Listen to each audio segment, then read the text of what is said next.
भाजपा नेता सैयद शाहनवाज हुसैन ने प्रधानमंत्री नरेंद्र मोदी के बिहार दौरे और एनडीए सरकार के कैबिनेट विस्तार को लेकर बड़ा बयान दिया है। उन्होंने कहा कि प्रधानमंत्री असम और पश्चिम बंगाल में बड़ी चुनावी जीत के बाद बिहार लौट रहे हैं और राज्य में उनके स्वागत को लेकर भारी उत्साह देखने को मिल रहा है। शाहनवाज हुसैन ने दावा किया कि बिहार से ही भाजपा ने अपनी विजय यात्रा शुरू की थी और अब उसी जीत के बाद प्रधानमंत्री का भव्य स्वागत किया जाएगा। उन्होंने कहा कि बड़ी संख्या में लोग सड़कों पर उतरकर प्रधानमंत्री का अभिनंदन करने के लिए तैयार हैं। कांग्रेस सांसद जेबी माथेर ने तमिलनाडु के राजनीतिक हालात पर प्रतिक्रिया देते हुए कहा कि जनता के फैसले को स्वीकार करना लोकतंत्र की मूल भावना है। उन्होंने कहा कि आमतौर पर जिस पार्टी के पास सबसे अधिक सीटें होती हैं उसे सरकार बनाने का मौका मिलता है, लेकिन इस बार राजनीतिक समीकरण और आगे की रणनीति पर सबकी नजर बनी हुई है। माथेर ने कहा कि आने वाले दिनों में स्पष्ट होगा कि राज्य की राजनीति किस दिशा में आगे बढ़ेगी। उत्तर प्रदेश के मंत्री नरेंद्र कुमार कश्यप ने ऑपरेशन सिंदूर की पहली वर्षगांठ पर भारतीय सेना के शौर्य को याद किया। उन्होंने कहा कि ये दिन देश के वीर सैनिकों के साहस, पराक्रम और बलिदान को सम्मान देने का दिन है। कश्यप ने कहा कि भारतीय सेना ने पाकिस्तान की जमीन पर जाकर आतंकवादियों को करारा जवाब दिया था और इससे दुनिया को भारत की ताकत का संदेश मिला। उन्होंने ऑपरेशन में शहीद हुए सैनिकों को श्रद्धांजलि अर्पित करते हुए कहा कि देश हमेशा उनके बलिदान का ऋणी रहेगा। भाजपा नेता दिलीप जायसवाल ने भाजपा नेता शुवेंदु अधिकारी के पर्सनल असिस्टेंट चंद्रनाथ रथ की हत्या को बेहद दर्दनाक घटना बताया। उन्होंने आरोप लगाया कि ये राजनीतिक हिंसा का मामला है और टीएमसी की गुंडागर्दी अब अपने अंतिम दौर में पहुंच चुकी है। भाजपा नेता दिलीप हल्दर ने भी इसे सोची समझी हत्या करार दिया और दावा किया कि शुवेंदु अधिकारी की जीत से नाराज लोगों ने इस वारदात को अंजाम दिया। भाजपा सांसद राहुल सिन्हा ने कहा कि तृणमूल कांग्रेस एक हिंसावादी पार्टी बन चुकी है और जनता ने उसे पूरी तरह नकार दिया है। उन्होंने आरोप लगाया कि शुवेंदु अधिकारी केपीए को योजनाबद्ध तरीके से निशाना बनाया गया। वहीं भाजपा प्रदेश अध्यक्ष संजय सरावगी ने कहा कि अब पश्चिम बंगाल में भाजपा की सरकार है और दोषियों को किसी भी हालत में बख्शा नहीं जाएगा। उन्होंने कहा कि अपराधियों को पाताल से भी खोजकर कानून के दायरे में लाया जाएगा।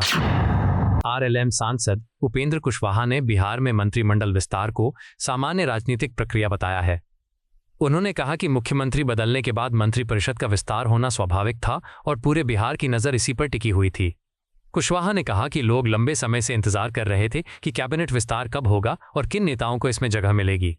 उनके मुताबिक नए मंत्रियों के शामिल होने से सरकार को और मजबूती मिलेगी तथा प्रशासनिक कामकाज में तेजी आएगी। उन्होंने कहा कि ये विस्तार राजनीतिक संतुलन और संगठनात्मक मजबूती दोनों के लिहाज से महत्वपूर्ण माना जा रहा है। सामान्य प्रक्रिया थी कि मुख्यमंत्री का बदलाव हुआ तो मंत्रिपरिषद का विस्तार होना था, तो मंत्रिपरिषद का विस्तार हो रहा है। पूरा बिहार इस बात के इंतजार में था कि कब विस्तार होता है और कौन कौन लोग इसमें शामिल होते हैं, बिहार कैसे आगे मजबूती से बढ़े, इसकी चिंता करते हुए तो बिहार के विकास के लिए तो हमारी पूरी सरकार, चाहे भारत की सरकार प्रधानमंत्री जी के नेतृत्व में हो या बिहार में सम्राट चौधरी जी के नेतृत्व में हो, हर तरह से तत्पर है। और आगे भी जो मंत्रिपरिषद आज गठित तो हो रही है, सब लोग मिलकर बिहार के विकास को और तेज गति से आगे बढ़ाएंगे। भाजपा नेताओं ने पश्चिम बंगाल में बढ़ती राजनीतिक हिंसा को लेकर तृणमूल कांग्रेस पर बड़ा हमला बोला है। भाजपा नेता दिलीप हल्दर ने शुवेंदु अधिकारी के पर्सनल असिस्टेंट चंद्रनाथ रथ की हत्या को पूर्व नियोजित हत्या करार दिया। उन्होंने कहा कि चंद्रनाथ रथ लंबे समय से शुवेंदु अधिकारी के करीबी सहयोगी थे और उनकी हत्या राजनीतिक आक्रोश का परिणाम है। भाजपा प्रदेश अध्यक्ष संजय सरावगी ने चंद्रनाथ रथ हत्याकांड पर कड़ी प्रतिक्रिया देते हुए कहा कि अब पश्चिम बंगाल में भाजपा की सरकार है और दोषियों को किसी भी हालत में छोड़ा नहीं जाएगा। उन्होंने कहा कि अपराधी चाहे कहीं भी छिपे हो, कानून उन्हें ढूंढ निकालेगा। सरावगी ने कहा कि भाजपा राज्य में कानून व्यवस्था मजबूत करने और राजनीतिक हिंसा खत्म करने के लिए सख्त कदम उठाएगी।